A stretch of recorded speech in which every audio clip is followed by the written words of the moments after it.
Again everyone, welcome back again di Bitcoin Update. Saya doakan teman-teman semuanya selalu dalam keadaan sehat ya, dan tentunya dalam keadaan berbahagia. Kita udah masuk ke weekend lagi. Hari ini saya bikin video hari Jumat, besok hari Sabtu. Probably market akan ada perbedaan pergerakan harga per saya bikin video update ini gitu ya. Dan setelahnya. Kenapa? Karena sekarang lagi hot banget teman-teman ya. Lagi ada berita yang cukup panas ya, ngebahas tentang seputar geopolitik. Ini akan kita bahas selengkapnya di dalam video ini. Tapi sebelum kita mulai lebih jauh, sebelum kita ngebahas kayak potential target area daripada pullback atau retracementnya Bitcoin dan lain sebagainya, saya mengucapkan terima kasih banyak teman-teman untuk subscribe-nya ya, atau untuk supportnya di YouTube channel ini. Kita baru aja tembus 159.000 subscribers setelah bertahan di angka 158.000 lebih kurang 3 mingguan lebih gitu ya. I mean, it's very boring ya, market very boring, tapi itulah yang sebenarnya menjadi sebuah peluang ya. Saya meyakini market boring itu justru adalah kesempatannya gitu kan. Artinya nggak banyak orang ngelirik dan by the time nanti mereka realize biasanya sudah ketinggalan ya. Itu terjadi berulang kali every time bear market masuk gitu. But ya, the question is, apakah kita akan menemukan titik bottom pada Bitcoin dan 72.000 adalah level bawahnya gitu. Kita bahas lagi ya teman-teman sekalian secara lengkap. Dan sebelum mulai lebih jauh juga, saya mau thank you buat kalian yang udah support di previous likes button. Previous live streaming, likes buttonnya tercapai 350. Sebenarnya ya saya expect bisa 500, tapi 350 tanpa saya minta pun itu udah luar biasa. Maybe di video ini kalau kita bisa tembus 300 lagi, ya kita live lagi deh teman-teman ya. Saya bawain ADC ya. Ini ADC 6 hari yang lalu terakhir kan. 3 minggu, 6 hari. Saya pikir ya pas lah 1 minggu kita ADC sekali kan seru ya. Kita ngebahas tentang technical daripada Bitcoin dan altcoin secara lengkap. Alright, so ya ditunggu ya teman-teman. Dan teman-teman sekalian, kita mau update kondisi terkini dari market. Kalau kita lihat ya, liquidation di bagian bawah ini udah dibersihin. Kita lihat udah disapu, tinggal di bagian atas. Sebetulnya waktu dia sapu ke bagian bawah, itu kalau misalnya liquidation cascade ya, biasanya turunnya bisa kencang ya, cepat teman-teman. Tapi hari ini kita kebantu, ketolong sama berita ya, sekitar jam 9 lewat ya, sekitar hampir jam 10 lah, tiba-tiba Trump memberikan pernyataan yang lumayan kritikal ya. Dia bilang the naval blockade will now be lifted. Lifted itu artinya sudah terjadi ya, lampau teman-teman. Kalau dalam bahasa Inggris seperti itu. Tapi will now be lifted itu artinya baru mau ya. Tapi mungkin keputusannya yang dimaksudkan di sini sudah diberikan ya arahannya atau perintahnya gitu. Jadi si presiden minta untuk blokade US yang di Selat Hormuz untuk segera dibuka kembali. Dan di sini ada beberapa pernyataan tambahan seperti dia akan meeting di ruang situation ya, di ruangan situation room ya, situation room dia bilang, untuk memberikan final decision ya, final determination ya. Iran uranium will be unearthed by the United States. Jadi kita lihat US ngincer uranium ya untuk kebutuhan nuklir mereka. Iran uranium, all water mines if any will be terminated. Jadi harus segera diangkat ya untuk ranjau di bawah laut atau di bawah Selat Hormuz teman-teman. Uranium will be unearthed by the US in coordination with Iran plus the International Atomic Energy Agency and destroyed, katanya mau dihancurin.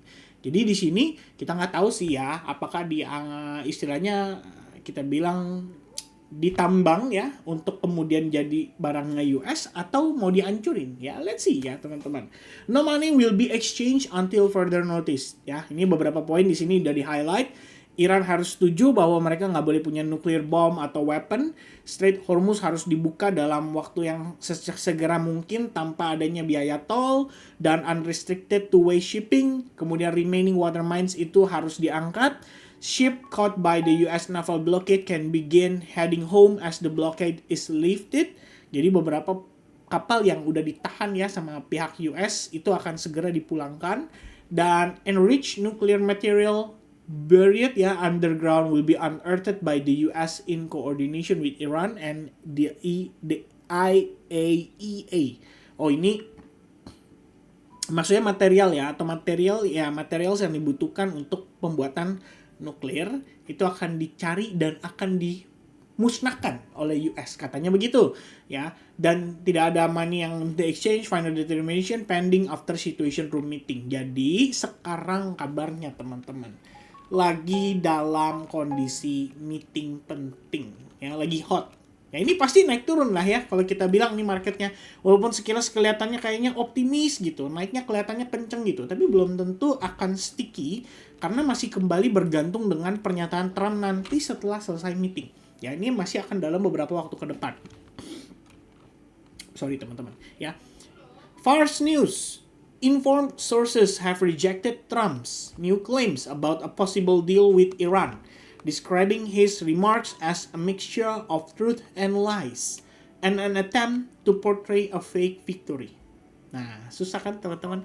Dari kemarin ini, ya dari kemarin, Trump ngeluarin statement, tiba-tiba Iran counter ya dari news yang sesuai. Kan kita udah sempat bahas juga di pada saat live streaming, saya bilang gini, hati-hati ya, ini kalau news keluarnya dari Axios tuh sering banget fake gitu, atau sering banget bohong gitu. Akhirnya bener ya, kemarin sejam setelahnya tuh, atau beberapa saat setelahnya lah, keluar berita kalau Iran klaim katanya ini bukan ya, sepihak gitu. Jadi ini masih simpang siur teman-teman sekalian. But anyway, if ya apa yang disampaikan oleh Trump ini benar-benar terjadi, kabar baiknya adalah oil drop, which is itu bagus untuk mereduce yang namanya efek inflasi akibat harga minyak yang mahal. Kemudian S&P 500 di sini technically udah mencapai new all time high lagi. Tadi juga pergerakannya positif ya. Kalau kita lihat per newsnya keluar sih harganya diangkat cukup signifikan. Tapi memang kalau kita lihat S&P dan juga Nasdaq sih nggak ada masalah sama sekali. Dua-duanya sama-sama dalam keadaan yang amat sangat positif. Dari segi structure, dari segi trend, dari segi momentum nggak ada masalah gitu. Apalagi mereka keduanya sama-sama akan cenderung dominan seperti ini. Saya pikir sampai nanti IPO kelar ya. Ini kita sudah bahas kemarin. Nah, bagaimana dengan kondisi daripada si Bitcoin-nya teman-teman? Keseluruhan kita ngelihat ETF masih konsisten outflow-nya. Selama beberapa hari terakhir itu 3 digit, bahkan ada yang tembus di atas 500 juta dolar. Dan sekarang net flow-nya udah balik ke angka 55,8 miliar dolar. Well, technically memang masih sideways.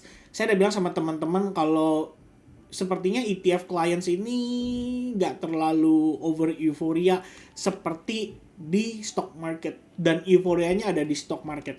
So technically, selling pressure itu masih bisa nanti terjadi kembali dan memberikan tekanan jual pada Bitcoin untuk dia turun lebih jauh. Cuman, in the very short term, kalau memang apa yang menjadi good news pada malam hari ini bertahan sampai nanti ya Donald Trump keluar dari hasil atau keluar dari ruangan meeting, apa yang terjadi? Well, I think it's gonna be make sense ya untuk Bitcoin have a small pullback, okay? Small pullback atau strong pullback gitu. Cuman yang pasti, the first area yang paling gampang untuk divisit dan kembali memberikan reaksi sellers kembali pada Bitcoin itu adalah di kisaran zona 75.000. Ya, di sini kita bisa lihat teman-teman merupakan area support resistance yang cukup signifikan pada Bitcoin. Teman-teman bisa lihat bagaimana Bitcoin ketahan beberapa kali pada zona tersebut. Jadi 75.000 itu likely bisa dites kalau good news-nya sticky ya sampai nanti Trump keluar dari situation room. Kemudian kalau lewat dari zona itu sebenarnya akan lebih ideal kalau kita bisa visit sampai ke zona 76.500 dan bahkan di atasnya.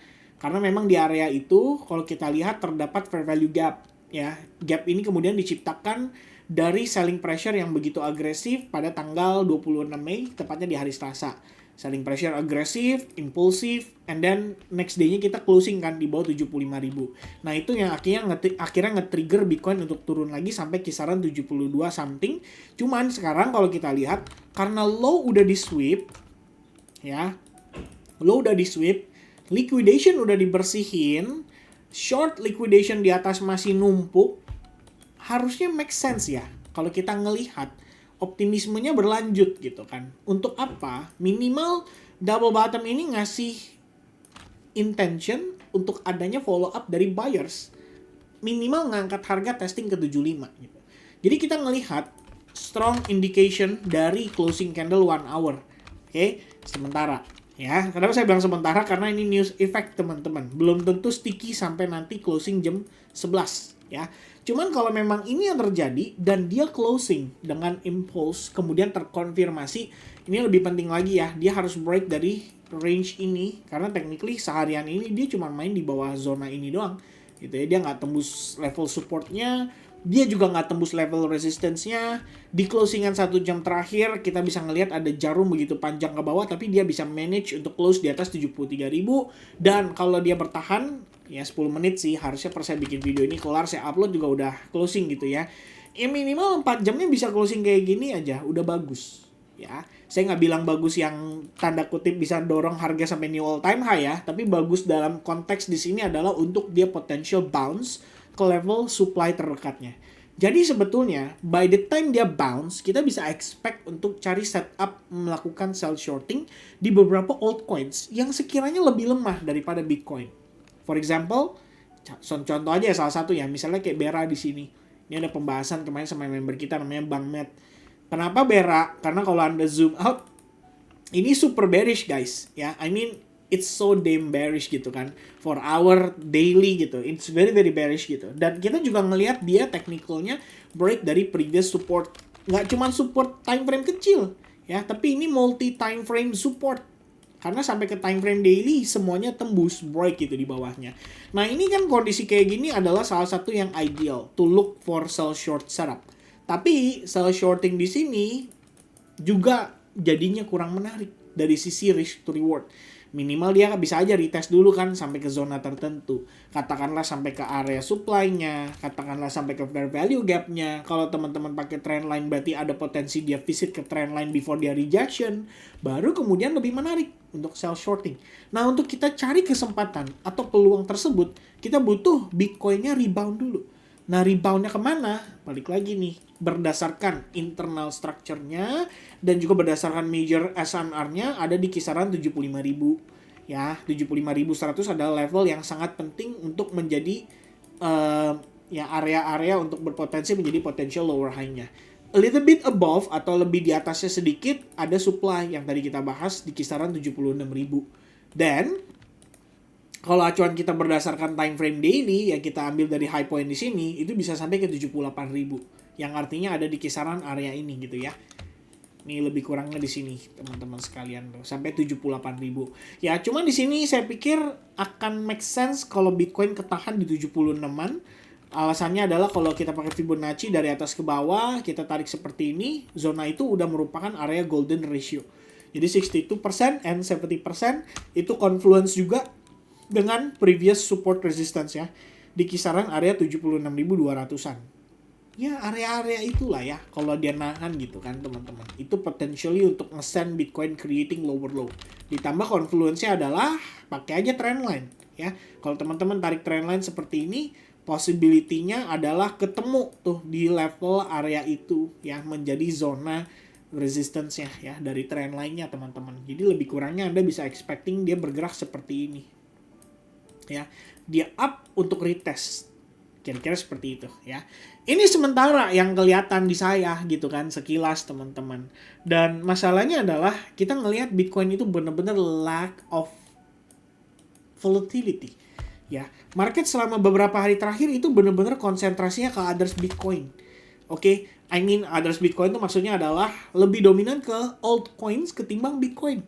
Makanya others against BTC itu tetap naik. Walaupun sempat dia tembus nih kayak trendline begini. Tapi at the end of the day dia balik recovery. Dia ngebentuk falling wedge. Dia break dari falling wedge. Dia retest falling wedge-nya. Dan dia rebound kembali dalam keadaan yang cukup impulsif.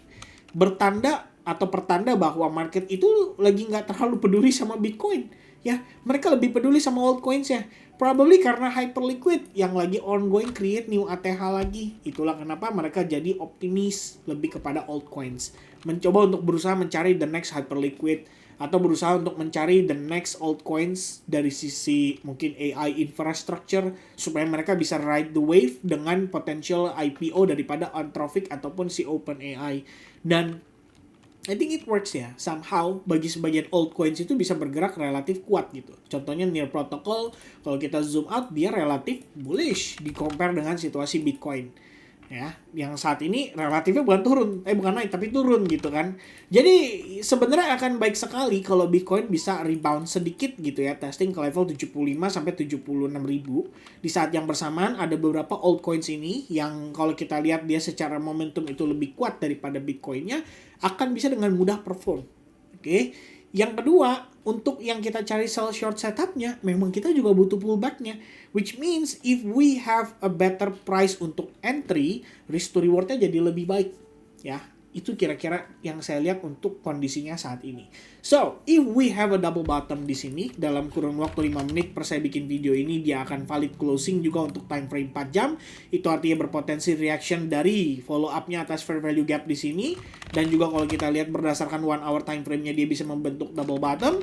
Dia juga bisa membentuk semacam ascending triangle pattern, tergantung kacamata teman-teman kayak gimana. Cuman, satu yang pasti, kalau teman-teman pakai trendline internalnya, technically dia sudah broken ya, kalau misalkan bisa closing di atasnya. Ya, ini kira-kira begini. Saya ngambil ini karena ini manipulasinya ya teman-teman. Jadi saya ambil dari high point yang solid di sini. So that's the latest pullback. Abis itu jadi high point karena dia turun. Abis itu ada retest sekali, ada retest 2 kali, dan yang terakhir itu dorong harganya naik ke atas, tapi dia belum solid close gitu. Yang kita butuh adalah solid close di atas trendline, di atas support resistance ini. Ya, atau tepatnya pada kisaran angka 73.900. Asal dia bisa closing di atasnya, volume yang saat ini tercatat pada pergerakan Bitcoin itu terkonfirmasi, di mana buyersnya deras dan tidak ada follow up news yang negatif ya dari newsnya saat ini. I guess we're gonna be fine ya. Minimal kita lihat Bitcoin test lah ke 75.000. Alright, so that's gonna be the update. Thank you very much guys buat kalian yang udah nonton video ini sampai selesai. Semoga penjelasannya bisa didengarkan dan bisa diberikan, bisa menjadi referensi serta bisa menjadi bagian dari analisa teman-teman. I'm not perfect ya by the way. Jadi obviously saya masih bisa misreading dan juga nggak sesuai lah dengan ekspektasi yang saya coba untuk sampaikan. So, balik lagi ke teman-teman juga harus punya analisa secara mandiri dan utilize market sebaik mungkin dengan mengerti risk management dan resiko daripada pasar keuangan. Thank you so much once again. God bless to everyone and have a nice weekend. Have a nice long weekend. Karena Senin libur ya teman-teman. So, yeah. See you guys again in the next live streaming and next video update. Bye-bye guys.